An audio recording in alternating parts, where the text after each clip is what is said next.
ഈ ദൃശ്യങ്ങളിൽ കാണുന്നത് പോലെ ഓട്ടോറിക്ഷ നിർത്തിയിടുന്നു. ഓട്ടോറിക്ഷ നിർത്തിയിട്ട് ആ ഓട്ടോ ഡ്രൈവറും ഒപ്പം യാത്രക്കാരും അടുത്തുള്ള ഷോപ്പിലേക്ക് പോകുന്നു.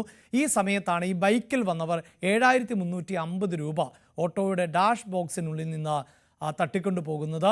ഇത് പട്ടാപ്പകൽ നടന്ന ഒരു സംഭവമാണ്. നഗരഹൃദയത്തിലായിരുന്നു നടന്നത്. ഹെൽമറ്റ് ധരിച്ചുകൊണ്ടാണ് ഇവർ രണ്ടുപേർ എത്തുന്നത്. മണിക്കുട്ടൻ്റെ ഓട്ടോറിക്ഷ ആണിങ്ങനെ പാർക്ക് ചെയ്തിരുന്നത്.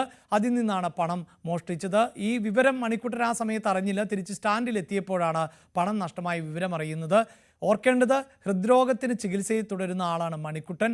ആശുപത്രി ആവശ്യത്തിന് വേണ്ടി കരുതി വെച്ചിരുന്ന പണമാണ് അപഹരിക്കപ്പെട്ടത്. എന്തായാലും പരാതിയുടെ അടിസ്ഥാനത്തിൽ പോലീസ് നടത്തിയ പരിശോധനയിലാണ് ഈ CCTV ദൃശ്യങ്ങൾ കണ്ടെത്തിയിട്ടുള്ളത്. അവരെ എത്രയും വേഗം പിടികൂടാൻ സാധിക്കുമെന്ന് വേണം നമുക്ക് പ്രതീക്ഷിക്കാൻ.